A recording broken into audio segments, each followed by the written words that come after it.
Hello class 7. So today we are going to discuss points to remember. तो इस पूरे chapter का एक तरह से समरी है आज हम ख़त्म करेंगे इसको।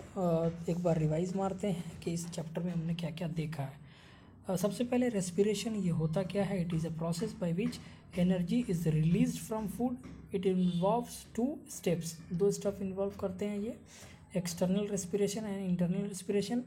आप जानते हैं ये सब क्या होता है।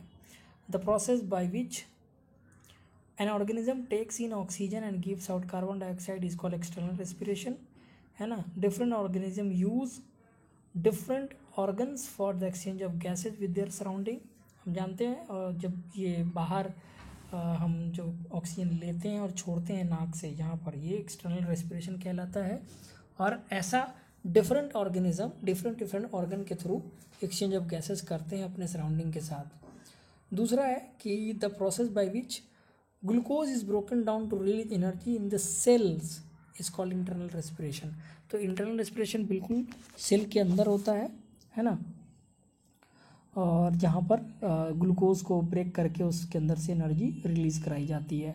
This process is the same in all organism, जबकि एक्सटर्नल वाला अलग अलग था। The carbon dioxide and water vapour produce during the process are expelled from the body of the organism. और जो भी एक्सक्रीटा है यानी जो साइड प्रोडक्ट है, कार्बन डाइऑक्साइड है, वाटर है, जो रेस्पिरेशन में प्रोड्यूस होता है बॉडी के अंदर, इसको एक्सपेल आउट किया जाता है एक्सक्रीशन के थ्रू बॉडी से। Plants use stomata and lenticels to breathe. Plant stomata use करता है या लेंटिसल यूज़ करता है ब्रीथ करने के लिए। स्टोमेटा क्या है आप जानते हैं, टाइनी पोर्स है लीव्स के अंदर, ये रेगुलेट होते हैं गार्ड सेल्स के द्वारा। और लेंटिसल्स जो है वो ओपनिंग है स्टेम में या फ्रूट में। Roots of plants also breathe. जो प्लांट्स के रूट होते हैं वो भी ब्रीदिंग करते हैं।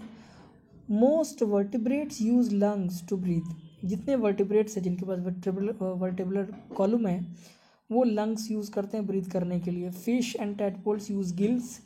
गलफर्रा जिसको बोलते हैं वो ब्लड कैपिलरीज से भरा हुआ होता है, उसके थ्रू पानी पास करता है और उस पानी के अंदर जो डिजॉल्व्ड ऑक्सीजन होता है उसको वो ट्रैप करते हैं और इस तरह से वो। While insects are use spiracles and trachea. Frogs, earthworm, leeches use their skin. Frog also use their lungs. तो ये सारी चीज़ें हम लोगों ने देखा था टेबल वाइज के अलग अलग ऑर्गेनिज्म कैसे अलग अलग जो ऑर्गन है वो यूज़ करते हैं, ठीक है ना।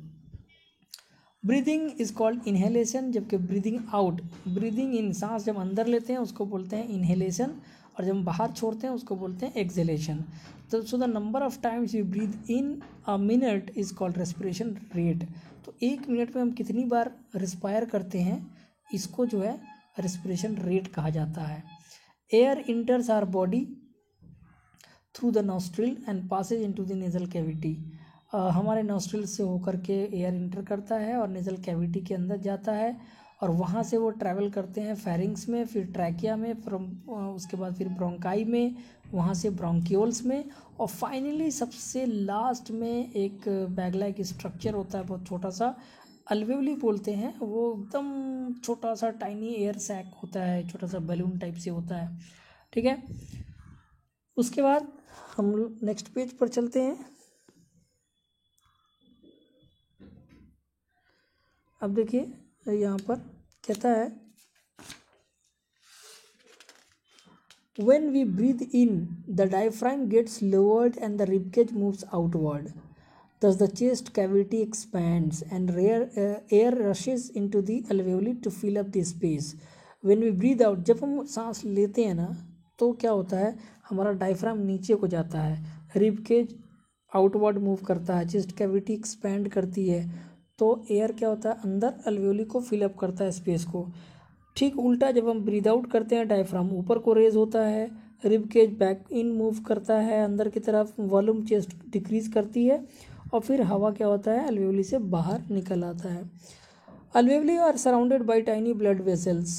आप जानते हैं इसको, चारों तरफ से अलवेयोली के ऊपर जो है वो ब्लड वेसल्स होता है, यूनिसेलुलर होते हैं, एकदम एक सेल थिक होता है।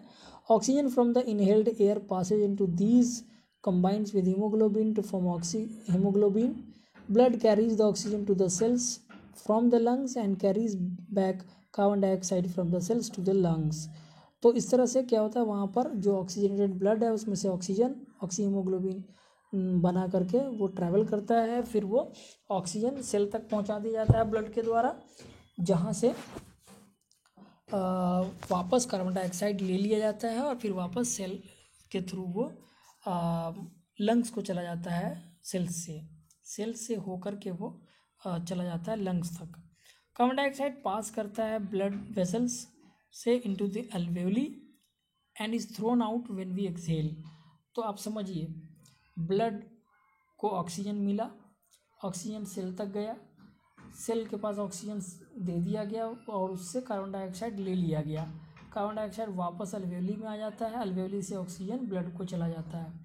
अब जो अल्वेओली में कार्बन डाइऑक्साइड आया वो वापस, जैसे हमने बताया ना कि जैसे जैसे हवा गया था वैसे वैसे वापस आएगा।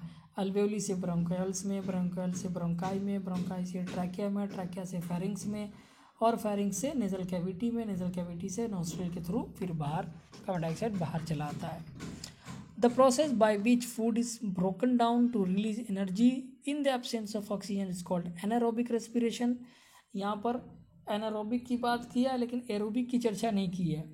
तो जब ऑक्सीजन के एब्सेंस में कोई काम हो रहा है उसको एनारोबिक रेस्पिरेशन कह रहे हैं, तो जो प्रेजेंस में होगा उसको एरोबिक कहेंगे, ठीक है।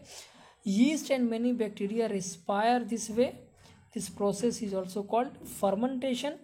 खास करके यीस्ट में और कुछ बैक्टीरिया में जब होता है तो उसका नाम एनारोबिक, उस एनारोबिक रेस्पिरेशन का नाम हम लोग फर्मेंटेशन दे देते हैं। और इस प्रोसेस को, फर्मेंटेशन को हम लोग यूज़ करते हैं वाइन बनाने में और ब्रेड बनाने में। तो स्टूडेंट्स, ये हमारा था थिंग्स टू रिमेंबर। कल से हम एक नया चैप्टर स्टार्ट करेंगे। Till then, good bye.